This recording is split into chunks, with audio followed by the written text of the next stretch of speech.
making my way downtown, downtown, but I'm about to go over the market, 'cause it's not looking so good, not in a horrible way, but just a little bit of the bit. Okay, how you guys? So, Bitcoin, timing date, Arizona time. Let's see what we have here. Oh, yes, that's another thing right there too. Notice how you pay attention to the red folders and orange, but occasionally normally it's just your red folders. Orange folders have to be something that's actually important. There's a lot of orange folders that happen during the weekend or every week. And the orange folder, I mean, it's data features that politics are gonna say that could move the market a little bit. But your red folders is like your unemployment, your CPI, your PPI. You're going to hear all these words every week, every month, over and over and over. And then you start noticing what to pay attention to. Because people just say data. Then you see the news, or you see your so many people that talk about stocks and market that they say data so many times, but their data could be differently because they analyze the market through numbers or through geopolitical events that are happening. So there's all kinds of ways to analyze the market. For example, I analyze the market through my own way. I didn't go to, I joined a group. You learn the same shit that you learn on YouTube, your support, your assistance, your trend lines, whatnot. So I didn't take no action in it. I actually learned I was introduced to Bitcoin, started doing own fucking way of analyzing markets. That's what I mean by that. So anyways, I keep saying that this 3 candle in the monthly time frame is very important for Bitcoin. Because if you also pay attention to the other coins, they're saying the same thing, especially if you go down to your dailies and weeklies. So anyways, let's pay attention to Bitcoin right now. Recently we had a little drop. I know I say this, S&P 500 and Bitcoin and Ethereum are synchronized. So normally, because we left off on good news of weekend, crypto should have done the slides.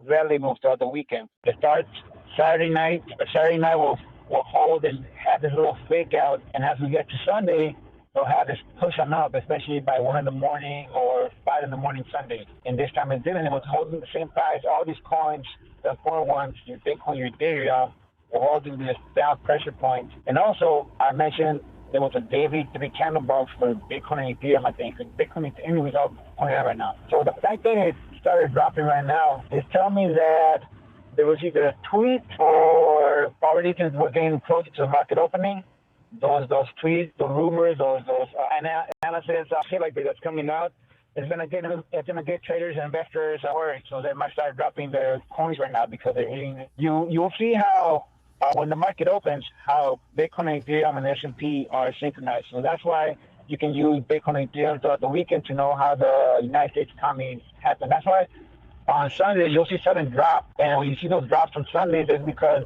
whether it be Trump tweeted something, or Russia, or a little war, or Israel, it's always something like that. But we still got a lot of time left. It's still 9 in the morning. We got to pay attention to what we're going to be at 1 p.m. 1 p.m. on Arizona right now. 1 p.m. Why? Because once you got to think about that, the S&P doesn't open to the public, but it activates again. So at 3 o'clock, all the news, all the data that's happened during the weekend gets fucking finally into the market. And that's what you'll then see, and then crypto closes at 5 p.m. So that's halfway already. So that's when Bitcoin really starts going for the actual move. If we hold this position where we are right now, around 1 o'clock still, and we get close at 3, and we don't get no spontaneous push on up with Bitcoin and Ethereum, we're going to hold that position and start going down or just maintain that area, because you'll see once S&P 500 opens, it's either going to open in the same area or a little bit lower. We should have opened excited because we're getting close to the Fed. We just had great news, pretty much bad news that pushes the Fed onto credit interest rate. But that's not good. Like, all these bad data that we're getting is not good. So we're getting close to the Fed. We might have a little jump on down, because that always happens with the market, where the markets they'll just start volatilizing a lot of the nervousness. Even though we have a high percentage that he's going to cut interest rate, people are still going to be nervous, especially if Sunday right now we start getting some tweets or tomorrow's data It's gonna move it around. But let's go to it. Bitcoin on the weekly now. I keep mentioning for Bitcoin, the first price which break was this important area right here, which is this price. It has a strong weekly resistance right here, and we currently broke it. Now, it is important for this week to hold in between that area and this next weekly resistance. This is your final one. So this is going to be a tough area. It's normal for the market to be acting this way because we're breaking to the last really weekly resistance. And then once we get to the Fed, all this is driven by the Fed. It's following the S&P 500. Now let's go to the daily, my bad. Daily-wise, also we're in the 50 Fibonacci of the daily, so it makes sense why also Bitcoin is acting this way. It's very a crucial point. I didn't think it would break it throughout the day because it's most likely going to stay in this section right here, like I said, waiting for the Fed just volatility there. But if we get some sort of really bad news, just Sunday opening or it's Monday, then yeah, you guys call it and it's gonna fucking spit you out. And as we get to Tuesday, we get some sort of good data and emotions printed up the market for the Fed comes out, all that bullshit. You can let it see you got to see Bitcoin and recover and whatnot. If we do go to those prices and bad shit happens, bad sweeps, all that shit from here to Monday. I don't believe it's gonna happen like that. It is. 12-hour candle. Yeah. So here on Bitcoin, we had 3 candle blocks. So you had your first one gives you your resistance. Your second one gives you support. You box them up. Let me erase all the shit because I know it's going to be confusing myself to you guys. All right. So I marked my 12-hour candle with the yellow. So let me know this is a 12-hour candle floor resistance, whatever you want to call it. Depending how the market is moving, they have different names, support resistance. Same line can be a support or resistance. So I just call them floors. We have a 12-hour candle floor right here, and that's where you box up because that's where your 3 candle box should be breaking up depending on how it's looking and everything. Then we go to your 8-hour candle, and if you notice on your 8-hour candle, you had another one right here and whatnot. The fact that this current 8-hour candle wasn't even breaking above that, was there and go ahead, you will have gone to your 4-hour candle. And you see how even getting to this 12-hour candle, we close 2 in the morning, hot in the morning for this 12-hour candle. Then we come here to 1 o'clock, 1 in the morning, and we still reject. We can't even stay inside of it. We barely close inside of it. You go to your next candles right here, 5 in the morning, it closes inside, but you also got to pay attention to the next hours after that, because then normally the drop happens right here, especially within 2 hours. I'm like Saturday. Ethereum, you guys. I'm outside, so my Wi-Fi is slow. Come on, buddy. We got hey, what's up, Joe? What's up, Joe? Hi, hey, Mario. What are you doing? So I'm just going over Ethereum and Bitcoin because pretty much the market's telling me that the S&P is going to open a little bit lower. Either there was a tweet or something that happened globally wise that's going to affect the S&P 500, and then also there's going to be a bunch of worries of recession because all the numbers coming out and all this shit, the days before the Fed coming, you're going to start hearing this more, the uncertainty and what we find out and breaking news type of shit. This is what it's telling me right now because, again, we had another 3 candle box right here. This one closed shit up to this 12-hour candle box that we're holding. Actually, was a daily, so our line has to be orange. That way it was a daily candle. So let's go to 4 candles. Since we know that this day has closed at 5 p.m., I gotta pay attention to where we're gonna be at. We close here Saturday at 5 p.m. Okay, Saturday 5 p.m. And then Saturday was this one right here, and we closed at 5 p.m. And then we closed below it. We also had a 3 candle box right here in the 8-hour market with the blue indicating to me that there's the 8-hour candle, also the blue for the telling me that is an 8-hour candle right here. So I can now focus on this and quarter and synchronize with this. If I know that there's daily close here at 5 and we have another 3 candle box in the 8-hour time frame, and I gotta know then where this 8-hour candle is gonna close. So it closed at 9 in the morning. 9 in the morning, Saturday. 5 a.m. How about you guys? 5 a.m. 13. Okay, here you go. Saturday we dropped, then we closed here at 5 in the morning. 5 in the morning to 9. We failed to get back inside of this 8-hour candle box, but then we made it back inside, right? So think about it. It's Saturday, 1 p.m. when we go, there's our last 4-hour candles for this day right here. So in order to activate and finish this upward movement and this daily 3 candle box still to be active, this from 1 to 4 we need to break inside of here. The fact then that this forward candle you can see right here still getting rejected. We go inside, but notice how we close at 5 in the morning below it. That was a red flag. That was a red flag. Also, you want to pay attention when we drop this below 3 candle back normally. You want to pay attention to your first 2 hours after that, because what it'll do then, it'll bullshit here and then get back inside of it. Normally happens with this one right here. So the fact that we closed at 1 below it, and that 5 o'clock was the last chance, and we closed way. And also, we closed on the edge of this 8-hour candle, 3-candle box right here. So all this together was telling you, yeah, we're gonna start dropping right now. And if I put my indicator, it would have shown me that in the 1-hour candle, it's telling me right here to go for a sell. On top of that, you guys, because once Ethereum broke this, it broke through a monthly.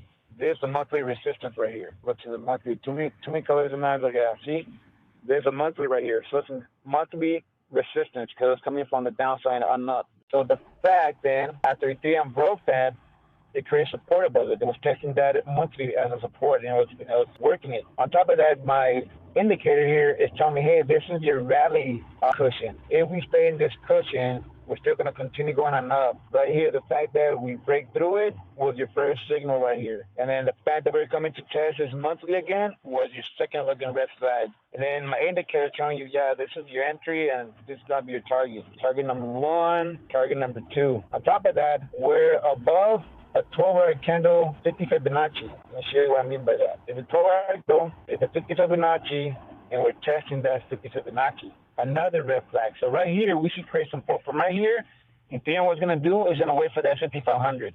When that S&P 500 opens, it's either going to finally push it on down and keep it there from 3 to 5 and close red for this week, closing below or right on that 50 12-hour candle Fibonacci. All this is crucial because what's going to do is either from here to Monday, if we sustain that, we're going to be in this region, the 12-hour candle region, which is 4,583.69. We're going to be pushing right here from Monday to Tuesday, waiting for the Fed, and the Fed either going to save us, and you guys see this U-shape happen right here in the 12-hour candle time frame for Ethereum, or we're going to close here, or fucking anywhere here below it, and we're going to struggle, and then it's going to say, we didn't want to here, and the market is going to fucking keep on dropping on down. That's what's going to pay off right there. Watch, see how now it's trying to recover and holding above that 12-hour candle Fibonacci. That's why I have these bubbles right here. They each represent a time frame. Yellow is 12-hour candle, green is 12-hour candle. So we have a 50 Fibonacci in the 12-hour candle time frame, and we have a 12-hour candle in this 12-hour time frame. So this is more important. Why? Because think about it. We just broke this monthly support that we're holding. We're holding above a 12-hour candle, 50 Fibonacci. We're coming towards important data this Wednesday. So this section right now is going to be very important. And S&P is going to confirm it as it opens. You guys, start seeing Ethereum start dropping, picking that 12-hour candle Fibonacci, closing the day right here by 2 or between these two right here, or you're going to see it get saved. And we're going to be back here by 5 p.m. By close to your monthly. And we're going to just be volatile here Monday and Tuesday, depending how bad Monday and Tuesday is going to be or whatnot. So watch. That's what I see with the Ethereum happening. I got lost when I first started talking with Bitcoin and racing and going, it threw me off. That's why I love just checking Ethereum and getting back on track to what I really want to play out, tell you guys and whatnot. And XRP is doing the same thing. So look, we had XRP that was holding this weekly support. It turned into a support. So you see right here, there's a week, and we closed right here, and we have another week right here. So you want XRP to stay between 308 and $3 pretty much.